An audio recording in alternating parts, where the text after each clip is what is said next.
Both fashion brands and consumers seem to be increasingly aware of the negative environmental and social consequences that the current movement is causing, and hence are starting to look for solutions. We can see negative consequences being caused in every step of a product life cycle. Therefore, solutions need to be applied since the beginning of it, which is design. How can we start improving the relationship between fashion and sustainability from the design stage? Let's look at it.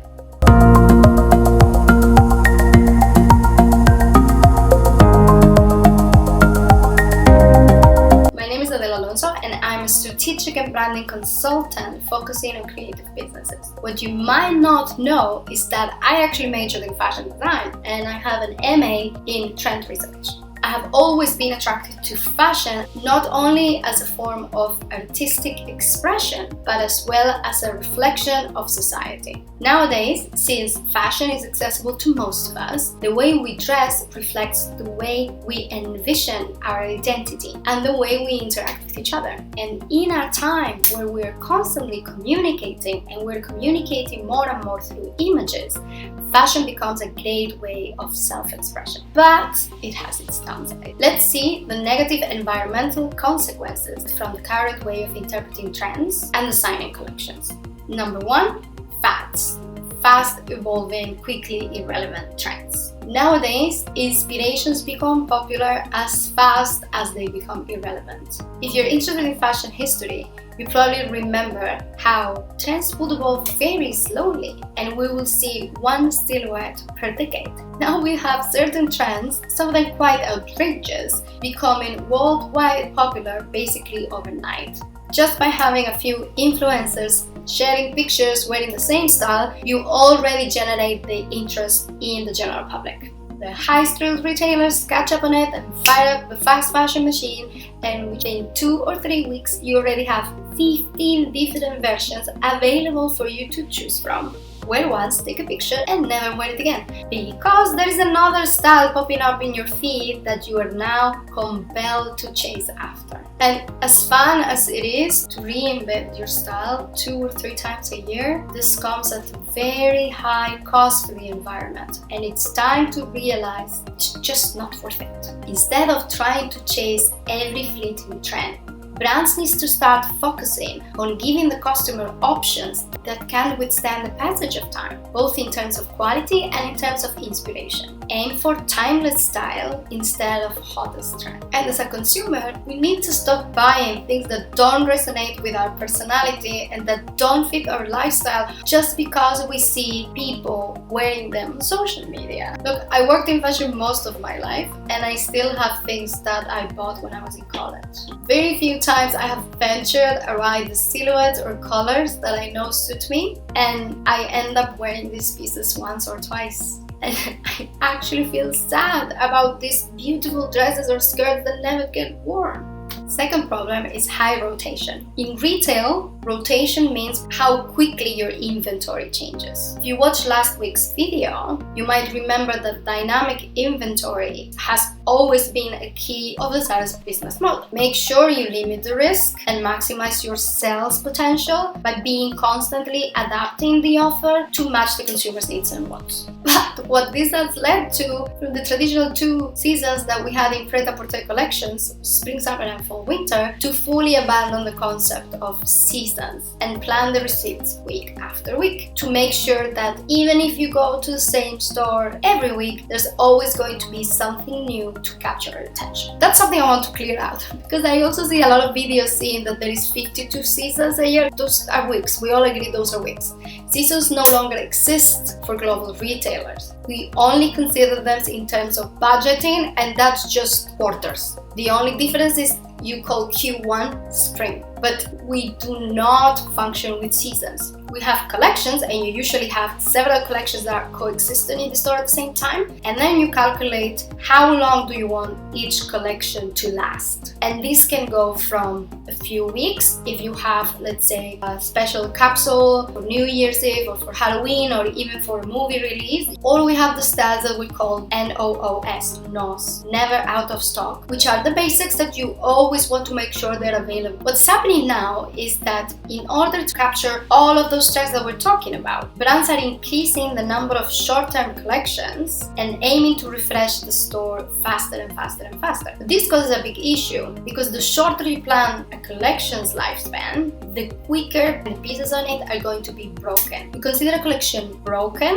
when you cannot guarantee that in every store you're gonna have a full set of sizes. When collections and styles get broken, you can no longer display them properly on the store. So you have to either consolidate a few stores into one store, or you need to bring them back to warehouse to put them out during sales, or you just need to get rid of them. The more capsules we have, the more styles we have, the more overstock to get rid of. And right now, one of the main problems that all of the retailers are having is an increasing number of unsold stock. And the answer that they're finding to more and more unwanted stock is to increase the promotions. I don't know if you have noticed, but you have more and more promotional season, and you have the sales season becoming longer and longer and longer. What we don't seem to realize is that the solution of having too much stock is buying less. Retailers don't seem to realize that they can solve this problem by going back to the way they plan collections.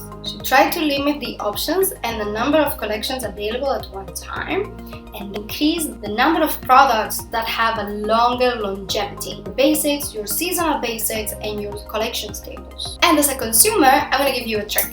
When you see something that you like, just don't buy it right away. Take a picture of the label so you have the reference, try it on, see how it fits your body, but don't buy it right away. Go back home, and if a few days later you're still thinking about this item, then go for it. Go back to the store or order it online, but I will promise you that most of the times you will forget about it, because retail high is a real thing. And many times we're shopping because we enjoy the experience of going to the store and trying clothes on and do a little bit of dress up, but we don't really want the item. Then we have ultra specific designs.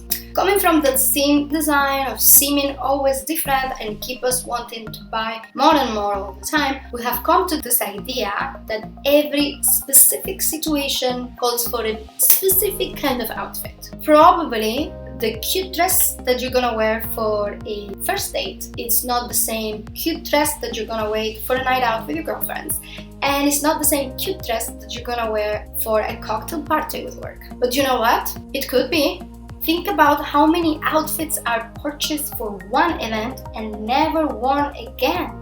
And think about the resources, material, energetic, and human that go into making these outfits. I'll give you an example. I come from Spain. In Spain, we take weddings very seriously. Going to a wedding is like going to the Oscars. And of course, you do not want to be seen with the same dress twice. That's a real no-no. So let's say that one of your best friends or your sibling is getting married. It's a very special day. So you go out, buy yourself a beautiful silk gown. It takes about 2,000 silkworm cocoons to make one single silk dress. This silk then has to be spun, woven, dyed, cut, sewn, finished, packed, delivered to you. Then, you know, it's expensive, but it's a special occasion, so you think it's worth it. You spend half your month's salary on the dress, which means you have worked 17 days to pay for this garment. The day of the wedding comes, you put it on, you look amazing, you take tons of pictures, wear it for 8 hours, and then put it on the back of the closet and never wear it again. Try to visualize all the process from the extraction of the silk from the 2,000 cocoons to the point where you wear it, like all of that resources that are implied for you to wear a dress 8 hours. Is this just me, or is it sad that something so beautiful and that requires so much effort and resources only gets used for such a limited amount of time? I think we need to get rid of this idea that we cannot be seen in the same dress twice. But if you struggle with it, why not rent it or swap it with your friends? And then for the brands, for the designers, try to aim for versatility in your items. Instead of putting out 10 different storylines to sell 10 different items for 10 different occasions, why not explain to your customer how amazing this garment is that can be used for so many different occasions, and convince them that it's worth investing in it. You can sell the fantasy and you can create a story through styling and creative direction without requiring to produce unnecessary items. And then, last but not least, we have art over engineering. Now, designers are first and foremost creative souls. What makes them happiest is to come up with innovative and beautiful shapes and patterns. So much that sometimes they forget that these items do not magically pop out from the paper or computer. They actually have to be cut from fabric and sewn and finished. Many times when we're designing, we add a cut or a pleat here and there that might make the design on paper look nicer, but makes little to no difference on the finished garment. However, it increases the fabric consumption and it adds another step in the production process. But it's not only that. Clothes not only have to look nice on the mannequin, they actually have to be worn by a human being. And this human being needs to be able to move. They might even want to go to the bathroom, put a jacket on, wear a backpack, and probably even wear the garment, wash it, iron it, and wear it again. Has it ever happened to you that you buy a blouse or a dress with a beautifully made shoulder or sleeve and then you cannot put the jacket on? Or after taking it home, you read the care label and says do not wash? The way you create a collection, the silhouette that you make, the different cuts and pleats you do, the fabrics you select already plays an essential role on the impact the garments are going to have in the environment. Because you can control the amount of waste that producing this is going to generate, and you can actually control how useful this garment is going to be for the person who purchases it and how much are they going to wear it. Seems like a lot of responsibility, right? Well, it is, but it can be simpler than it looks. A very simple thing that you can do is consolidate materials within your collection, and thinking about the pattern making when you are designing the shapes can already significantly reduce the waste from your collections. Bottom line of all of these points is that we need to be mindful about the consequences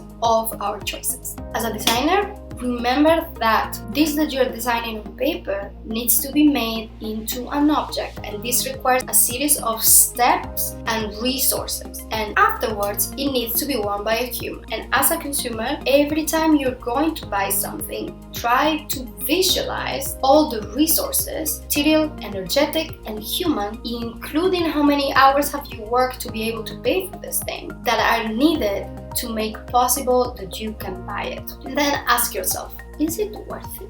Of course, the design is just the beginning of the chain of production, and even a very consciously thought out design can still have lots of negative environmental consequences depending on how it is manufactured and distributed, etc. Next week, we will talk about sourcing.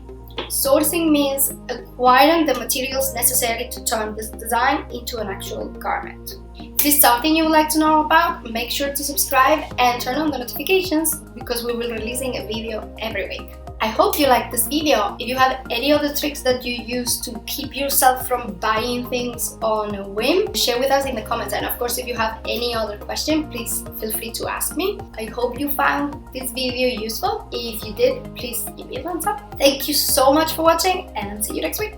Bye!